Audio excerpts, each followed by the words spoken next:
Good evening to everyone who's tuned in to this very special episode of KickOff. We are going to have a conversation about what has happened, what has set the football world on fire in the last 3 days, some of the biggest ups and downs we've seen, a bit of an anticlimax towards the end, but an anticlimax which may have potential ramifications. And we're going to talk about everything that happened and might happen in the future as well. Now, you can see the all-star cast here. Manas, of course, my co-anchor from Sony Sports is here. Adriano Del Monte, and Cheeseman, Neil Jones, Nizaar Kinsella, and Andy Mitten joining us. So if you have your questions and opinions, do start sending them across. I'm just going to say one thing. All you gentlemen have been very vocal over the past couple of days on social media. I would request you to continue that here as well. So be as expressive as you can, as much as you want to be. Also, this is going to be a discussion, so it's not necessarily a question that I or Manas am going to pose to one of you at any point. If you want to jump into the conversation here, please feel free to do so. We are going to talk about the ESL, which 2 days ago looked like it was going to happen, and today is completely different. 2 days ago, PSG were the Champions League winners this season. Now they aren't. They got to fight for it again. And Manchester United and Manchester City still have a chance in Europe. So I'm going to kick things off with Manas, my co-anchor. Manas, you've been very passionate about this as well. So why don't you start off, for all the people who may not have joined your live session, who may not have read what you said online, why don't you start off with telling us what you experienced in the last 3 days and what you felt was so wrong about the Super League? As a supporter, I was just not happy for obvious reasons. With my time of visiting the club that I support, the city that I have fallen in love with, Liverpool, it just felt wrong. But it is all about these gentlemen over here. So let's get straight into it. Nizaar, you were there in the streets of London last night. Chelsea drew the game as well. Was there anger, or how much anger was there in the streets when it comes to the Chelsea supporters? Oh yeah, the anger was huge, Manas. Like it was something that I've not really seen too often, doing this job, to see Chelsea fans going against Roman Abramovich, the club's owner, the guy who brought 17 years of success. For them to be angry at this owner, that's something unique. There's a song by The Clash, "Panic on the Streets of London," and it must have felt like that for the owners of Chelsea and the board as well, because a lot of those guys, the guys who run the club, Roman Abramovich isn't in the UK, so he doesn't run Chelsea, but the ones who do run Chelsea, they'll have been panicking as well. There's been calls for people to be sacked and stuff like that. But I can just tell you how I experienced it. I knew there was going to be a protest tomorrow, so I got down to Stamford Bridge a bit early. Chelsea playing Brighton, but nobody cares about that at the moment. Chelsea playing Brighton, got there early. And the streets were full. Probably about 1,000 Chelsea fans, I make it, holding signs. There's loads of them with signs. They were letting off flares and smoke bombs and stuff like that, singing songs against Roman Abramovich, the board and all those guys and stuff. And yeah, I was just stood there taking it in. The media was there in huge force as well. The photographers, we saw those great pictures. And some of the signs have really gone viral as well. Like "We want our cold Tuesday night in Stoke." That's the most famous one because, of course, this Super League breakaway would have threatened, the ecosystem of football, the competitiveness of the English game, and also, European football as a whole as well. So, I experienced it like that. And then I went in to get my accreditation for the game, and Petr Cech was waiting there. Where the accreditations were, and it was just before the team bus arrived, and I thought I'll arrive on the Chelsea side, behind the barriers to get my accreditation and watch the Chelsea bus come in and see what happens.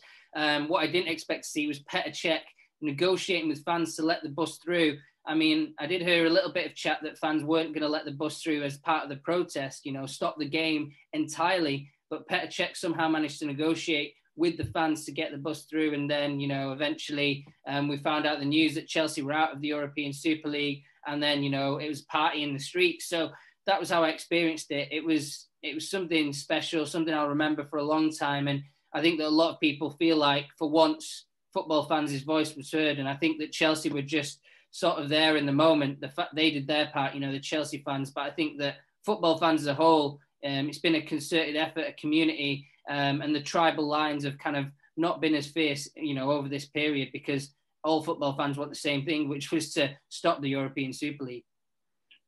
Manas, I'll just jump in here. Nizaar, of course, you mentioned everything that happened during the course of the game preceding it. Chelsea and Manchester City, and Ian, I'm going to come to you with this, were the pioneers, so as to speak, as the two clubs to break away from the Super League, and obviously now everyone followed suit. But Ian, my question to you is in two parts. First, who do we credit, if this is a victory, who do we credit this victory to? Is it because of everything that the fans said? Is it because of what UEFA came out, what FIFA said about it, what the FA as well said? The government in UK also came forth and said, okay, we need to stop this. Whose victory? Or would you just say this is a combined effort? And second, what do you make of your club being one of the pioneers to break away and make a statement in that fact, especially because a lot of people would say Manchester City don't really need the money? Well, first thing I want to say to everybody who's watching is I'm very well aware of the fact that COVID is running rampant at the moment in India. So I just want to pass on my best wishes to everybody who's watching this, because there's nothing more important than health. Forget football, forget everything else. So please stay safe, and let's hope everybody comes through this. So that's a heartfelt message from me to begin with. In terms of who's to take the credit? Well, actually, none of the big six clubs, I think, should take any credit, even the ones who started coming out, because they should never have gone in the first place. So I've seen some City fans saying that we were the last ones to go in very reluctantly and the first ones to come out, so we should be applauded for that. No, you shouldn't be applauded for that. You should never have gone in the first place. They signed a big, long contract of commitment. They knew what they were signing. They'd had a long time to think about it. Let's not be naive. They knew what they were doing. The reason this has been overthrown is because fans, as you say, and pundits and politicians and lots of other people have reacted far more strongly than anybody ever imagined. And they just could not hold that tidal wave back. And so that's the reason. And now City at the moment, for example, put one-line statement on the website. They've not apologised. They haven't done anything to appease the fans. No doubt at some point they'll do their own in-house video where their own journalist, in inverted commas, interviews somebody that they've put forward in a scripted sort of way of reacting to this, which I'm afraid is just not good enough. It needs to be a proper journalist to ask some proper, meaningful questions. You knew what you were signing up for. Why did you do it? And what makes me particularly angry, and I know football's not perfect. I know that having millions of pounds like City have had, or Chelsea have had, or whatever, that have got them the big players and got to the top of the table, which I've thoroughly enjoyed, of course, as a City fan, is actually, if you really analyse it, not fair. And football isn't fair. It's a professional sport, and generally the people who spend the most get to the top. But what was particularly annoying about this is that City took on UEFA. They took on UEFA and said, we're a club who've had troubles in recent years, and we've been very, very lucky that we've got this investment, and we want to be part of the top echelons of football. And UEFA, in my opinion, tried to block them by creating this FFP rule to effectively protect the cartel. City took them on. They won in the courts. And as far as I was concerned, that was a victory. I know this might sound a little bit cheesy and a little bit cliche, but that was a victory for football. It meant that every other club, I don't know, they're not all going to get big investment, but every other club could dream at least of getting that investment and being able to buy their way to the top table. That's the only way they can do it, really, realistically, but they could dream of it. City overthrew UEFA's decision and made that dream still a reality. And then, as soon as they achieved that, and I back them all the time saying, brilliant, moral high ground and everything, well done, City. As soon as this comes along, they step to the other side of the fence and go, yeah, we'll be in on this, but everybody else can keep away and keep out of it. Disgusting behaviour, really, by City. They really need to explain this. And from now on, we need to have a lot more say from supporters in the way football clubs are run. The government does need to come in and make some legislation and change things dramatically. I mean, even the new structure for the UEFA Champions League isn't something I particularly applaud, the expansion of that. That needs to be tackled by the supporters as well. That they've underestimated fans. I mean, they call me now an older fan who's gone home and away for 45 years, as well as being a journalist, of course, but they call me a legacy fan. That's supposed to be an insult to me. I'm a legacy fan. No, I'm a football fan, just the same as everybody else. I'm a journalist too, of course, but I'm a football. Don't insult me by calling me that. I mean, I've done a few sort of sarcastic, ironic tweets saying proud to be a legacy fan. Some people understand that I'm doing that sarcastically, but that's what I'm doing. I'm doing it sarcastically because I'm a football fan. And those football fans outside Chelsea and everywhere else, thank God, they all came together. All our rivalries were forgotten. And they've stood up against this bullying, which is what it is. I suspect now that this group will regroup, try and think how they can get round it and how they can sweet talk people by giving them some money here and there and saying the right things to go for it again. Just like Project Big Picture failed. And then this came along, something else will come along. It's not going to go away because money talks. That's all it's about. They're forgetting us, the real people. That's my rant, sorry. Neil, we are Liverpool, this means no. How betrayed did you feel that FSG decided to join in? Well, not me personally. You know, it's not about me as a journalist or me as an individual. It's about the club and it's about everything. And I was reminded a lot during the last few days of a film I watched about. It was called The Big Short, about the credit crunch in America. And there's a line at the end of it where Steve Carell's character says he finds out basically that there's going to be a bailout after all the bank collapses in the US and everything that's gone on and all the people who've lost homes and families and judgments. And he tells his friend on the phone, he says, they knew all along, they just didn't care. And that's what he says. And that's I mean, it was in my mind all through sort of Sunday, Monday, Tuesday, that we can go on and say that they were taken aback by the reaction. They were taken aback by the level of vitriol, and they were scared off by the fans and by the politicians and by UEFA's threats. I don't think they were. Personally, I think that they knew that was coming. If they didn't, they don't deserve to be running football clubs, because I could have told them if they'd have sent me a WhatsApp and said, what do you think is going to happen if we do this?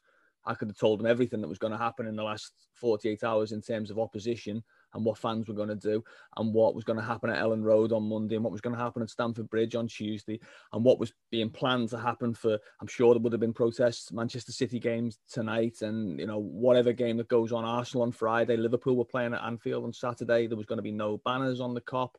So for me, as Ian says, this is, I think it's a forerunner for something else that will come. There will be further attempts. It's one of those where, while we're all looking to the gap in the fence over there, someone's climbing over, you know, a gate at the other end, and there'll be more attacks on this. And the only hope is, personally, is that there are very few things in football that can get a Manchester City fan, a Manchester United fan, a Chelsea fan, a Liverpool fan, an Arsenal fan, a Juventus fan, a Barcelona fan in agreement. And this is one of those things, I believe, that does have that. I mean, there will be some who support it and there will be some who openly, you know, come out and say, actually, you know, this, that, and this, that.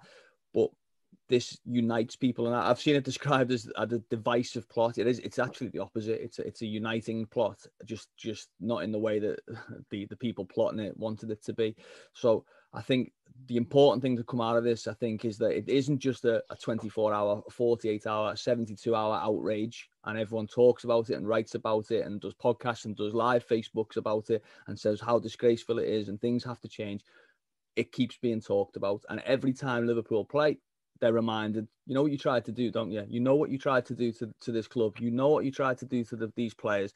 Manchester City, you know, don't you? You're not going to be able to forget this. Chelsea, the same. And that has to happen, because otherwise it'll just go back and we'll go back. And in 2 weeks' time, people will be asking me on Facebook, are Liverpool going to sign Mbappe?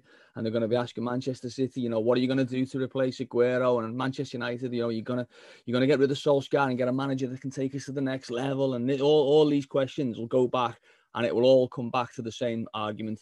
We need more money. We need more power. We need more ability to crush the competition. And you know, they've tried that in the last few days. It hasn't worked yet, but trust me and mark my words, some of these clubs, maybe not all of them, but I think the majority of them, and I include Liverpool in that, they will try again, because history tells you that they will try again. They did it with the Premier League. They've done it with the Champions League. The Champions League has been, think about how the Champions League started and how it is now. How many games can you lose and win the Champions League? How many games can you lose and win the Europa League? you can, how much safety net is there for these clubs to not fail? They tried to do it where there was the ultimate safety net. They failed, but they'll try again. I promise you, they will try this again, and we have to be aware of it as journalists, as fans, as people, and as anyone who cares about football. We have to be ready to fight it once more. Okay, so I'm just unfortunately going to try and play a bit of a devil's advocate before we get club-specific reactions again. Because someone tweeted this and said, everyone you're getting on the panel seems to be in favor of the Super League being stopped. You should have gotten someone who actually spoke for it. And I said, it's very hard to find someone who actually speaks for it. But is there anyone here who, there are 12 clubs that signed up for this. There are 6 Premier League clubs, successful Premier League clubs that signed up for it. Again, I'll ask a 2-part question. Does anyone believe that there was only one man making a decision with regards to each club? There must have been people who knew this was happening, more than one person, a few people who would have known this. You just said, Neil, that they could have WhatsApped you and asked you what the ramifications would be, and you could have listed it out. A group of people at each club knew this was happening, right? They still went ahead with it. You're saying it's a possibility it'll happen again. Is there anyone who sees a valid reason for this to happen, keeping fan outrage aside? A valid reason apart from greed. I know the internet has been flooded with greed, money, and all that. As a club, as a business model, does anyone here see a valid reason for something like the Super League? No. Go for it. As I was just going to say, it's very tough from an Italian perspective. Obviously, Andrea Agnelli is one of the driving forces. Now, I certainly am in full agreement, and very well spoken by the three of you as well. I'm in full agreement with everything that's been said personally. But from Agnelli's perspective and Juventus in short, if you look at their business model and their direction in the last 5 years, the acquisition of Ronaldo, the rebranding of the logo, rebranding a shirt to cater to the American audience, it has all been heading in that direction. For Andrea Agnelli, a president of Italy's biggest club, Italy's most successful club, the fact that 2 or 3 years ago, guys, when Huddersfield were in the Premier League, the fact that Huddersfield earned more money from TV revenue than Juventus, in his eyes, is absolutely ridiculous. It was his way of saying, look, Juventus, Inter, AC Milan, we are amongst the 6 elite clubs in England and the 3 elite clubs in Spain. We should form our own breakaway. Now, that was done from his point of view, his perspective, that Juventus deserved to be at that level, earning that money with these other great clubs. I'm in full agreement with what Neil said, though. The fact that they did not foresee this backlash, this response, is the most puzzling thing for me now at this point. But there is nothing else but greed, money, and growth on the financial front. You look at Juventus as a case study in the last 5 years. They've gone from 2 Champions League finals in 2015 and 2017 to completely disregarding on-field success. Their performances the last 3 seasons in the UEFA Champions League have been completely embarrassing. However, Agnelli has known what they have been working towards, which is greater financial stability, success, and off-field growth, which they have seen come. And unfortunately, the football in this country has now gone in that direction. We've seen rebranding with Inter Milan recently under new ownership for the exact same reason. Now, while Inter have signed and dealt on the transfer front a lot better than Juventus, their brand and their business is also heading in that same direction. And obviously, that incurs more costs. And that's why the Italian clubs were the last to quit, to actually officially leave the Super League. And if you looked at Juventus's statement when they released, and just to add further fuel to what Neil was saying, Juventus acknowledged the fact that they were well and truly wanting to stick by this, but it's just not sustainable now, given the fact that other clubs have actually left. But they will look to explore that again, because they did openly say they still see value in its potential in the future. So this is a long way from over. And I know that the moment this returns, Agnelli, if he's still there, Juventus and these other top clubs will be back at it. It's their way of taking their business to the next level. I'm sure you want Andy to come in, and I want to hear from Andy in a second because we haven't heard from him yet. But I just want to say one thing, because this is something that that I've noticed a lot. I've had fans who, because of my involvement with you guys in India, I've started being followed by a lot of fans, and some City fans have contacted me privately and said, at the moment we're being dissed, we're being blamed as the problem, that we're not real by other fans, saying we're not real fans, because we're based in Asia, etc.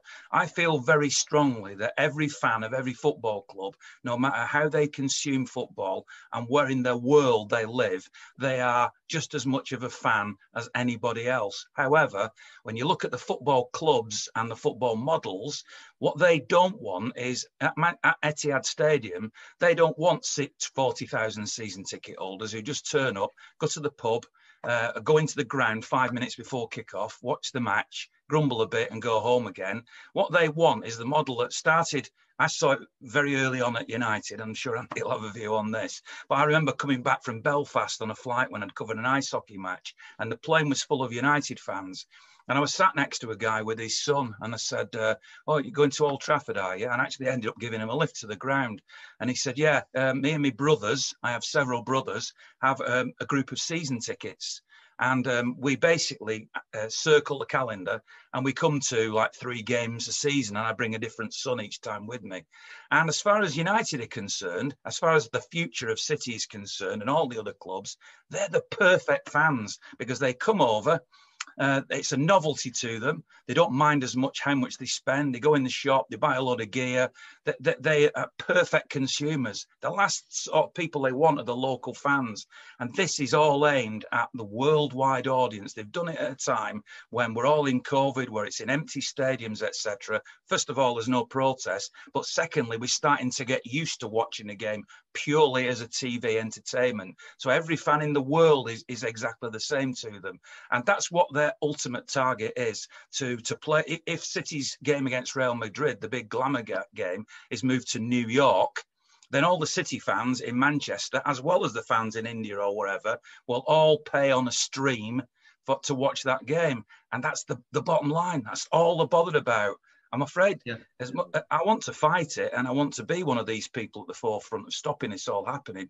But I can't help thinking, and inevitably somewhere down the line, this is going to be a fight that's lost, and it might be that we have to accept that there's going to be this group of elite TV clubs, if you like, and then, like Andy will no doubt use as an example, I don't want to put words in your mouth, Andy, but that's how FC United started, as that club, and it might be that I go and watch FC City or something somewhere down the line as I get more and more disenfranchised with the club that City are becoming. Andy, United was the club that marketed it so well in Asia. Everyone, when football burst into the scene, European football, it was United. Football meant Manchester United. It was so well done. Now, Man United and Liverpool and Real Madrid apparently were the front runners of the European Super League. Andy, what are your thoughts about everything that has taken place over the last 3 days? Actually, United struggled for a long time to monetize the support and interest in places like India, in Asia. They couldn't get people to sign up for TV streams because they didn't exist. In Thailand, people consumed the Manchester United magazine, but counterfeit copies of it. The shirts which were sold were counterfeit copies of it. And the first time I saw Manchester United cracking the code, if you like, I was in India. It was in 2009. And I saw an advert by the side of a road for a brand of vodka. And it had all Manchester United's players on it.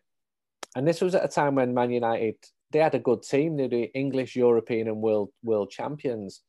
And I just thought that is such a simple idea, but so intelligent. And rather than go to the fans, they've gone to the companies, the growing companies in these economies, which are either emerging or established, or the brick economies.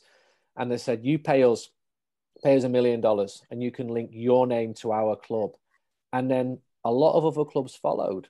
And I speak to executives at clubs, even at Barcelona and Real Madrid, who've been far more successful on the pitch than Manchester United recently. And they still saw United as commercial trailblazers. And they did simple things. They just divided the world up geographically and said, we will have partners in South America. You can be our our wine partner in South America, and everybody followed. And it is so simple. But if it was so simple, why was nobody doing this beforehand? And what has happened is the revenues have grown. The sport has become far more globalized. So lots of the correspondents are talking and giving good examples of that. I've seen United play in 46 different countries around the world. I'm staggered and honoured that a team who play in a football ground 1 mile from where I grew up brings this huge amount of affection. Or when I bump into a Liverpool fan in Helsinki airport in 2013, and he's on his way back from a pre-season game in Melbourne, which 90,000 people had watched. And Liverpool had finished 7th that year. And it shows the huge appeal of these big clubs, even more so than Barcelona and Madrid. People will turn up and watch these friendly games in person. But I was absolutely against the idea of the Super League. I've really valued the fact that fans have come out across the board and condemned it, and other stakeholders in football as well, from authorities, football authorities, governmental authorities, former players, current players. And I always knew there'd be a backlash to something like this. And I think the breakaway clubs knew there'd be a backlash as well. But I think they felt it would blow over, but it didn't. The wave got bigger and bigger and bigger. And when I saw Chelsea fans turning up on Fulham Broadway last night, I thought, go on, go for this. I'm impressed. This isn't just clicktivism. This isn't just people clicking away and thinking this is the issue of the day, I'm against this. This is real life action. And the heat got too much for them and the nerves went and the different clubs started peeling away. They've let the fans down badly. They talk of communication and they didn't communicate. They used football's name in vain. And it worries me. And I hope if anything can come from this is better governance. I've got grave concerns about how the little clubs fall away. Bury, close to Manchester, Macclesfield Town, close to Manchester. Great clubs, community institutions with over 100 years of history, and they're allowed to die. And that shouldn't happen on the doorstep of two of the world's richest football clubs. So I was concerned right from when the Glazers took over at Manchester United in 2005. I don't think highly leveraged buyouts should be allowed in football. I think football belongs to the people. And that's idealistic saying that. I'm well aware that it's a huge business. I make my living out of that business as well. You know, I do work for you. I was in Madrid for you last week covering Real Madrid against Liverpool Football Club. I'm part of that. But that doesn't mean we can object to proposals that came out of nowhere and were based on greed. And they were. And the idea that you can be in a league and there's no relegation, that worries me. Because I can remember Man United playing Chelsea in a big cup game and Chelsea were on the way down to the second division. When Man United won the treble, Manchester City were playing third-tier football and getting huge crowds, which shows it's not just about the glory. People follow your team. It's not just about the glory. Leeds United, European Cup finalists 1975, European Cup semi-finalists 2001. They've been on a bigger roller coaster than most clubs. And it's terrible at the time, but it's part of the reason that sport is so enthralling, that people laugh that Manchester United tumble under David Moyes or Louis van Gaal. It adds to the show. In that I celebrate when West Bromwich Albion get an equaliser at Anfield in December because I think, wow, Liverpool are actually losing a match. As it happens, it was a trend of matches that they were not going to win. But we all buy into this, into competition, into rivalry, into the tribalism. And tribalism has been used to divide and conquer. But this time, I think it's been really refreshing that fans have come together with a united voice. Andy, you mentioned the idealistic situation of fans having a voice or probably an ownership as well. I think all of us are aware of the German model of owning a club where they don't let one single person own a majority in the club just so that everyone can have that voice. UK doesn't have it. Do you see, and this question is open to everyone here, including Adriano, if you have heard about this in Italy as well, do you see that change maybe being started with this sort of mini revolution that's come about in terms of how football clubs are owned and how decisions at clubs are made in the future? I think it would be very difficult to happen in England. And there's a lot of envy at the German model, but there's a lot of German clubs looking at the English clubs thinking, I wish we could attract investment. I know a company or a couple of individuals who were looking at buying a German club recently, big name, 50,000 seat stadium. and they walked away because they'd have no power, because the power lies with the fans. I don't know what the perfect solution is. I've watched the Barcelona model really closely. I used to think that was the panacea, more than a club owned by the fans. The problem is it involves human beings with egos, and they divide themselves. And it's a really unstable model. It's a very political model. So in some ways, that benefactor model can be much more stable, or even the models at Manchester United, Liverpool, and Arsenal, which I don't like. It's actually quite a stable model looking at it a different way. Barcelona have got into huge problems because they've been driven by the demands, partly of fans who were only attracted to these clubs because they won. It's not normal to win all the time. And if there's European Super League, some teams have got to lose. And we can all remember good and bad times with the clubs that we've followed or supported. And it's a worry that people are only attracted to winning. And I saw last year Barca fans online driving out a manager who'd won the league in his first 2 seasons. He's a very good manager. But there was this fury because people had been attracted to the club under Guardiola when they were the best team in the world by a distance, and they thought that was the norm. But football's not like that. Life's not like that. For every winner, there's got to be a loser as well. Most football fans do not follow teams who win anything. That's the reality. Yep, that's true. Neil, is time up for FSG though? We're talking about this ownership structure, which is so different abroad, like Arpit just mentioned in Germany.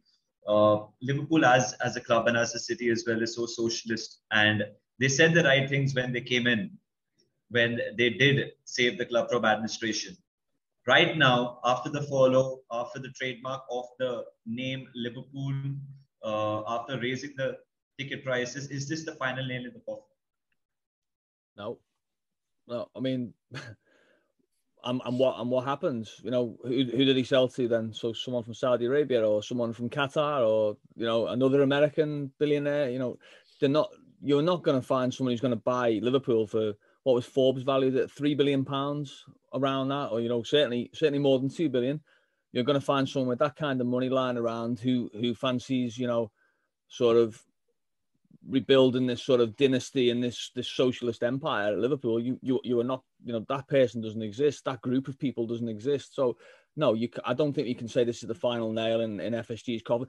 They might argue, and I don't agree with it, but they might argue that all that gets thrown at them is accusations that they're not prepared to do what it takes to put Liverpool right at the top. And they would argue that, well, what we were trying to do with this was guarantee that Liverpool will never, ever be outside of the top 15 or 20 clubs in the world.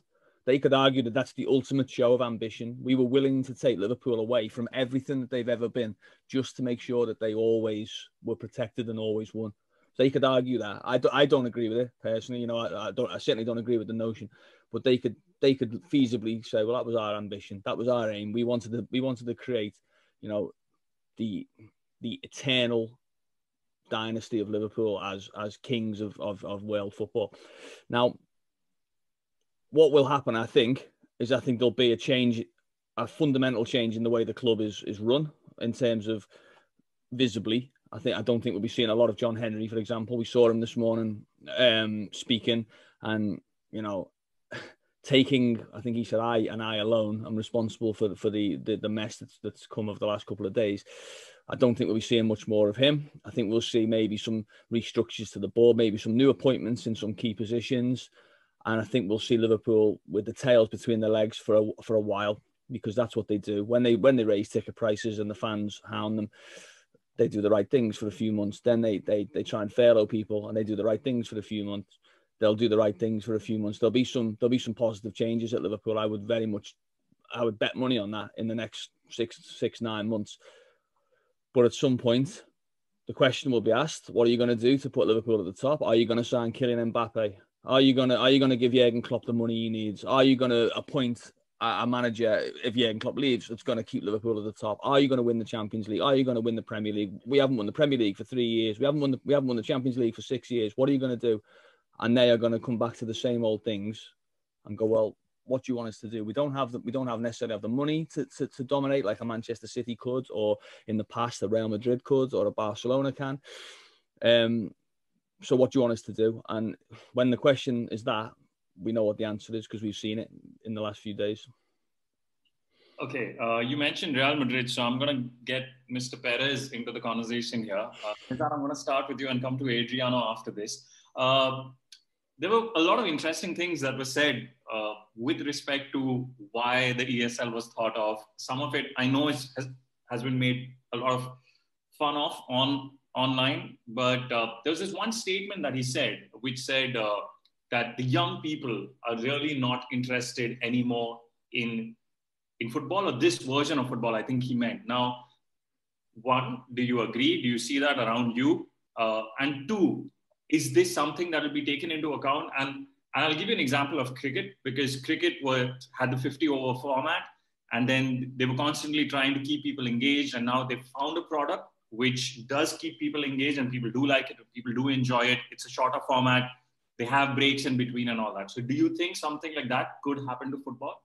Yeah, I think that's a great example. I was thinking about cricket when all this happened, but I think that, you know, cricket was in a very different condition to football. I think that, you know, cricket needed it. I think there was, you know, the 5-day game was becoming less and less popular, and they needed to access a younger, new audience. So yeah, and cricket's very different to football. Football's much more global. Every country in the world you see football, but cricket is India, Australia, UK, and a few other nations as well. So yeah, I mean, it's very different. And I think that where they're coming from, though, is when I go to like, sometimes I go to conferences in London with lots of executives of clubs, and they always say that football is competing with computer games. It's competing with Fortnite. It's competing with FIFA and things like that. And they do see a threat from, you know, even TikTok that's massive now. People are swiping on their TikTok and things like that. And people consume the game differently as well through video clips on Twitter rather than watching full matches. And they do see a problem in that. But there's no way that, you know, that's every fan. That's not representative of,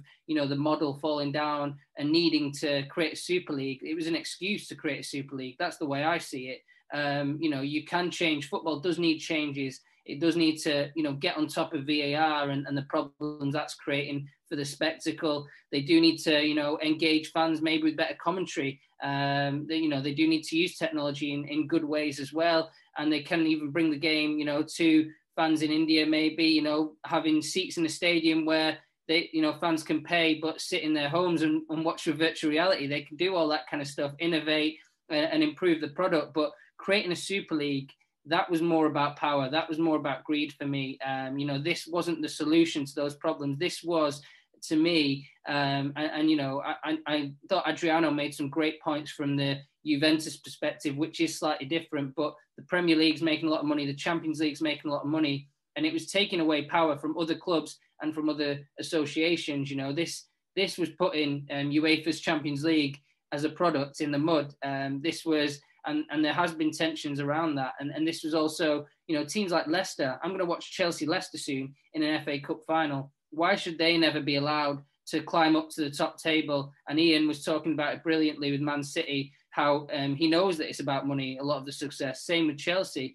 But yeah, I mean, why should there not be another team come along? They were pulling up the drawbridge to stop other teams getting to the level of these super clubs. And that's where it's wrong. And European football has evolved and changed over many years. And there's been winners and losers. And lots of people who support the Super League are fans of the clubs that we all speak for right now. A lot of people were like, yeah, we want to be richer. We want to grow even more. I want Haaland playing for Chelsea, banging in goals. That would be great. But what does that mean when, you know, you're not really competing on a proper level against teams, you know, lower down than you on a regular basis as well? Like, you know, there's a responsibility about being a big club. You know, I go to cup games all the time with Chelsea. I've seen Chelsea play in Baku, Azerbaijan, fans coming from India and all over the world because Baku's slightly closer than the UK to watch their team play. So, yeah, I mean, I've seen Chelsea play in the Europa League as well. And all these teams have value, cultural value. You go in the stadiums and they're amazing. I saw Malmo against Chelsea and the Swedish football fans were phenomenal. I've been to Eastern Europe and those games are amazing. I'm sure so many of the guys in here are. Those teams have value too. And I think that, you know, the big teams, the system already works for them, that Chelsea already get way more Champions League money than everyone else. They already find it really easy to qualify for things. They already get to cup finals all the time. How much more money do they want? When are they ever going to be satisfied if they keep chasing more and more exclusive clubs? I think they're exclusive enough right now. And yeah, it's good that Chelsea give back to the rest of the football world and get to play in Sweden, in Serbia, and, you know, against Macclesfield Town in the FA Cup. I love all that, and I would hate that to change. And that's what the Super League threatened. It really did threaten the balance of powers in football. You know, I do understand that we could look for changes. We can find positive changes in the current structures, but the Super League wasn't it. Guys, last 10 odd minutes. Adriano, what was the reaction like in Italy when it comes to the fans? Because we saw a lot of protests in England. You mentioned that Juventus have backed out because the other teams have backed out in a way as well. Was there any sort of outrage from supporters? There was a lot of outrage from supporters, more so supporters of clubs not involved in the Super League. We saw Roma with the first team here in Italy to come out openly with a statement and say that they were against it. The Napoli president made it very clear through a cheeky tweet that he was opposed to joining, despite reports that Napoli were approached. So, look, I think Nizaar made some good points about, again, yes, other clubs in Italy may have been impacted had this gone through, but it is about the appeal that these 12 clubs bring to the rest of Europe as well, and the pathway that provides. I think it's important to note from a player's perspective, how many times would we use the Malmo Chelsea example there, a Malmo player perform exceptionally well against Chelsea and then perhaps earn that move to Chelsea down the track. This is the beautiful part of football, the nucleus of football that just would have been taken away through something like this. And bringing it back here to Italy, that has certainly been the main discussion amongst fans of other clubs. The Sassuolo coach, so in a couple of hours from now, it's Milan Sassuolo, just up the road here at the San Siro. The Sassuolo coach De Zerbi yesterday came out and said very openly, I refuse to play against Milan. I don't want to. I told my players I don't want to. If they're going to go ahead and do this, I have no interest in playing this club. And he said, the only way I'll play is if my club force me to turn up and play. But that game will go ahead. But it has been a very negative reaction, understandably, particularly to Andrea Agnelli, who, again, now the fallout with this has been, well, how will they be welcomed back into Serie A? How will the 6 English clubs be welcomed back into the Premier League? It's all well and good to say, we made a mistake, we acknowledge we were wrong and we're sorry. It's all well and good to write that down on a bit of paper and release that out, or record a video and send your apologies. But what does that mean? What action will these leagues now take? Will there be any action? Will there be any punishment, deduction of points? That is now what is being debated and discussed here. And I can tell you again, the feeling amongst fans, not from those clubs, very much in favour of punishing them. And perhaps, we don't see them in the Champions League next season. Perhaps we don't see them win the titles that they're very close to winning this season. So I think now that will be the next discussion to be had here and around. But again, I think what Ian raised at the start with regard to that, this will happen again, and we will face this again in coming years. I agree. In terms of the revamped Champions League formats, I'm not fully supportive of that personally. I think there are lots of things that need to be addressed and answered. And again, I think this has a long way to go before we're anywhere near where we need to be. But obviously, a massive first step, good relief here, and we'll see what the coming days and weeks hold. Let me just, sorry, can I just mind if I just speak? I mean, the other thing I think is important to say is the absolute cheek of some of these clubs to be the European elite, and I include Liverpool in that, because if you want to go back to the start of the Champions League, I think Liverpool have been out of the Champions League more years than they've been in it since 1992. I think, you look at Tottenham, you look at Arsenal, the struggles they've had. The first European Cup final I can remember was Red Star Belgrade against Marseille. I can remember Monaco being in a Champions League final. I can remember FC Porto winning the Champions League. Borussia Dortmund. You think of some of the biggest clubs in Europe in my lifetime. Think of clubs like Celtic. Think of clubs like Rangers. You have to mention Marseille. You've got Paris Saint-Germain, but you've got Dynamo Kiev and Spartak Moscow. I know these clubs that, do they not have anything to offer? How long do you need to be in the Champions League, and how long do you need to be at that level before you qualify to be in this incredible sort of cartel? Like, to be honest, a lot of people made jokes about AC Milan and said, "What are they? What are they doing?" And I think Pep Guardiola came out and said, "Well, where are Ajax? Where are Ajax, the 4 times European Cup winners? Why are they not invited to this party?" Football changes. Trends of football change. So in the 90s, Manchester United dominate everything. In the 80s, Liverpool dominates everything. We have an Italian dominance in the 90s with Milan and Juventus. There's a German sort of trend. There's a Spanish trend. Paris Saint-Germain maybe could come in and bring a French angle to it. Why do we assume that these clubs are here for forever? That they're going to be at the top forever, and that they should be encouraged to be at the top forever? Clubs can come and upset that apple cart, and obviously this would have denied that opportunity to so many. And we talk about, Naz talked brilliantly about some of the places he's been, small clubs and, community-owned clubs and clubs that have real fabric in their country and, their cities. But there are a lot of very, very big clubs as well that were being excluded from this, and clubs that have so much to offer in terms of the story of football, that it's absurd to think that, we'd be watching Arsenal against Atletico Madrid for all eternity on a loop, or Liverpool against Barcelona. It staggers me to think that they thought that was a product that would last. There's one other little concern that I just want to express briefly, which nobody's really thought about, I don't think, because it obviously hasn't unfolded in the way that they thought it would. But I can't help thinking if this breakaway league had happened, because it wouldn't have been under the jurisdiction of UEFA or FIFA. And I know we might all have views about UEFA and FIFA, but they are essentially the people who control the rules and the way that the game is played.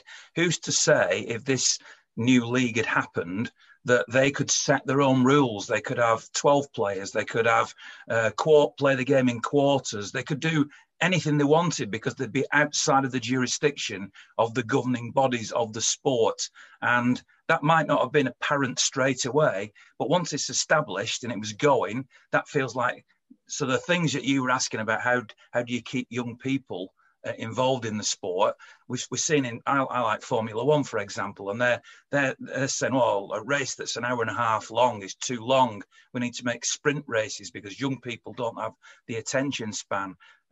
So would that then happen in football? Let's have 2 20-minute games instead of 1 90-minute game and a third 20-minute game if the first 2 end up 1 or it could go any direction you wanted. And that was another reason why I didn't want it to, even though I'm not a fan necessarily of UEFA or FIFA, that didn't want it to go outside of the jurisdiction of the football world, the whole football world, and not just you make your own rules up. It happened with cricket in the 70s, didn't it? With World Series cricket, I think Australia, a tournament completely for TV in Australia, and they weren't allowed to use cricket's official rules and had to change it. And we've seen a little bit of backlash with cricket in this country with the 100. I'm sure you guys are well aware of that with everything that's been said about the IPL, and I think it's a great point Ian makes. Okay, Andy, I want to get you in on this conversation because Adriano mentioned there was that conversation with the fans, with clubs, with coaches saying something against the Super League. England, we all are aware about everything that happened. It was very vocal from all sides. Spain is the question I have for you, Andy. Did we get the similar sort of reaction from Spain, from the fans in Spain? Did they just accept it as something that's going to happen? Real Madrid and Barcelona and Atleti breaking away.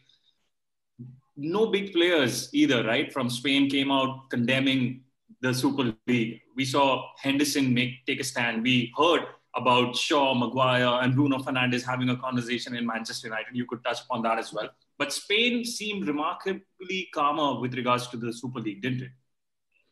Yeah, and no is the simple answer to your question. There was no fan protest. I spoke to Barca, Madrid, and Atletico fans over the last couple of days to gather their thoughts, and I spoke to people in Milan as well who were part of the ultra groups in AC Milan.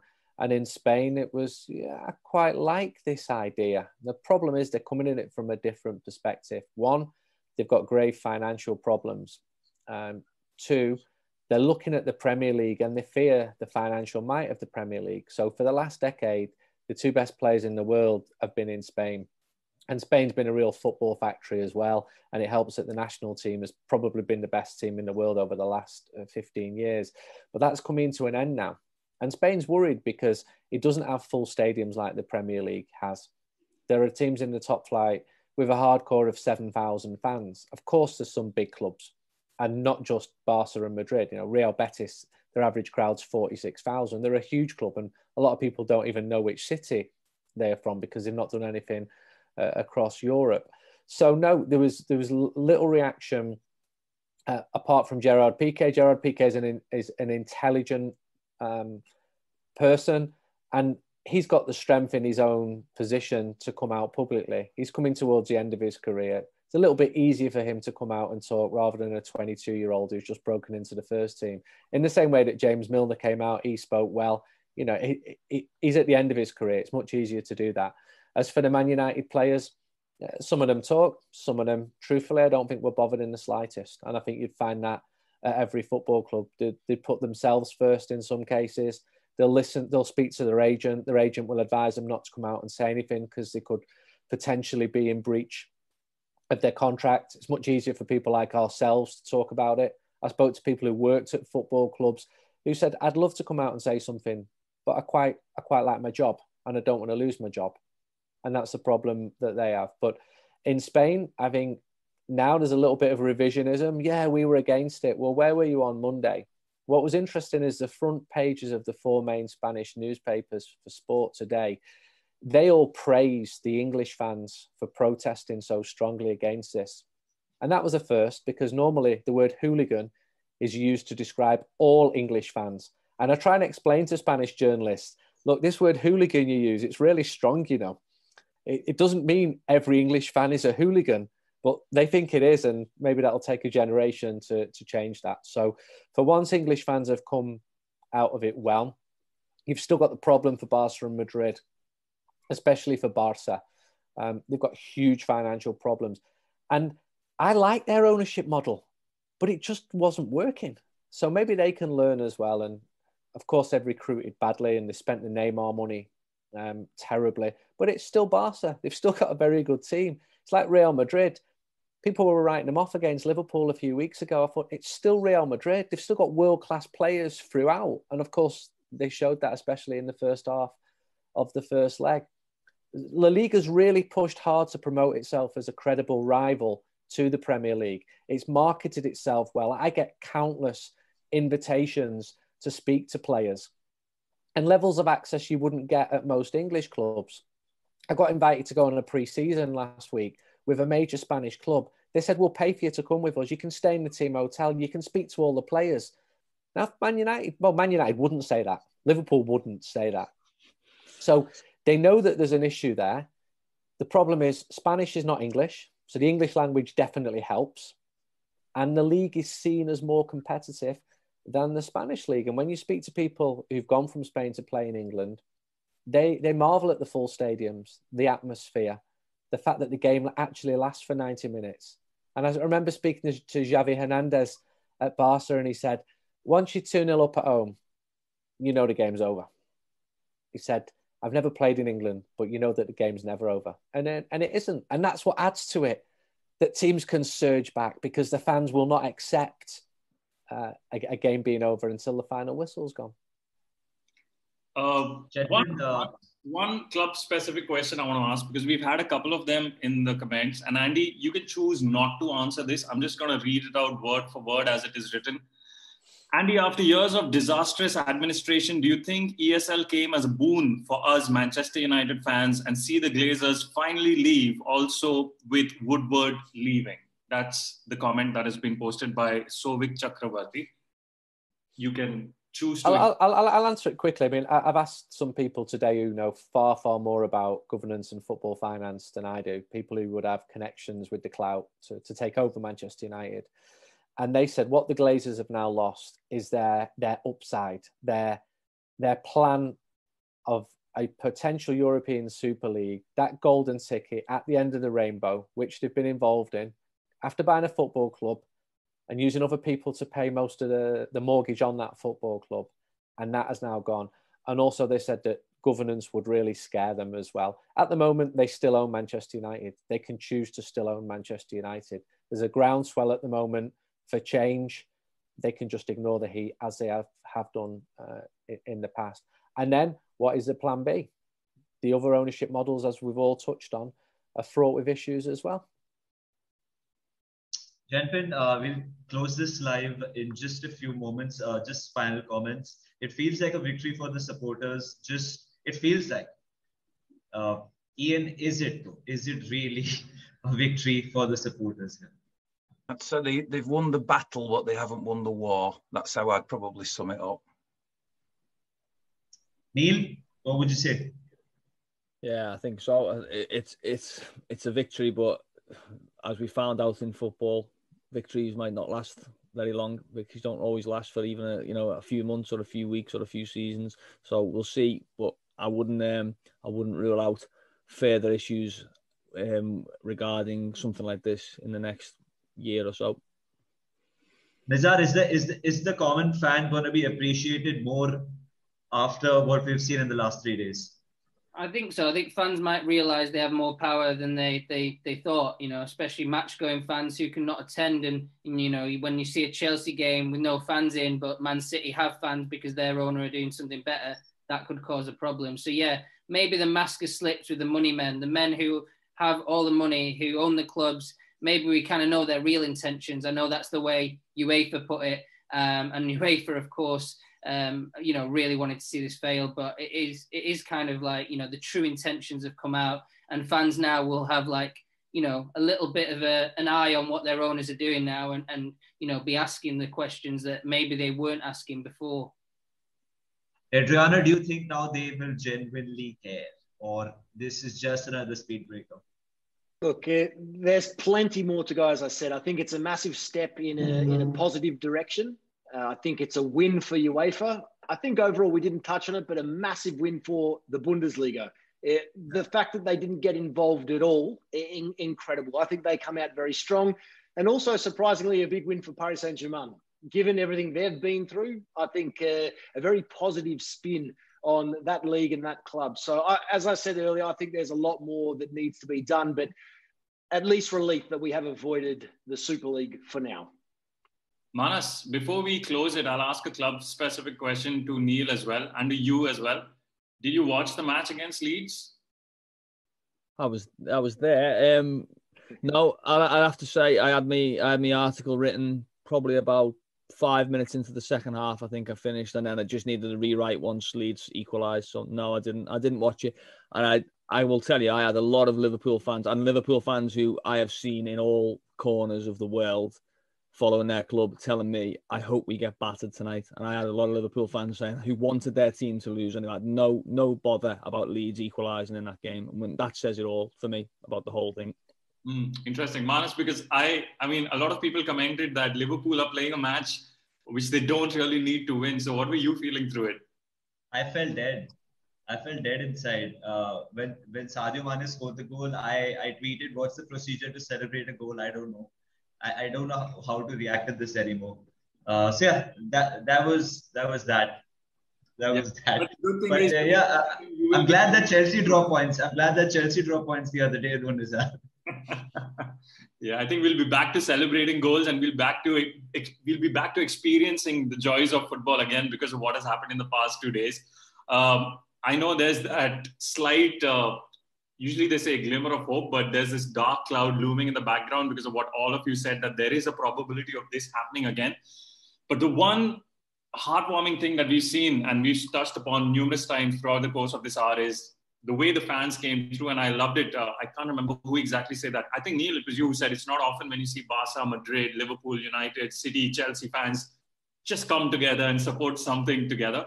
So I think that was possibly the best experience we've had in the past 2-3 days. It started really down low. It has ended in a better space.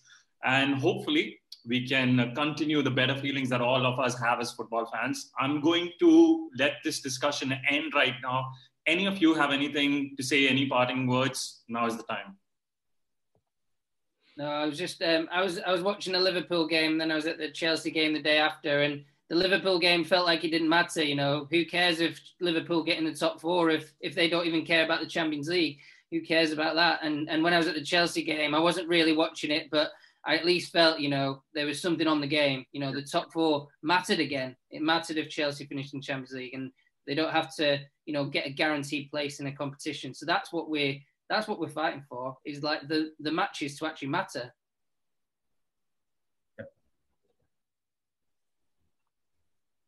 All right, we had an awkward pause. Fantastic. Cool, gentlemen. So thank you so much for joining me in this conversation. Thank you for joining Manas as well. I know I pointed a question towards you and you dealt with it pretty well, but that's about the time that we've had. And thank you for everyone who's joined in and sent your questions and opinions. If you couldn't touch upon all of them, we apologize for that.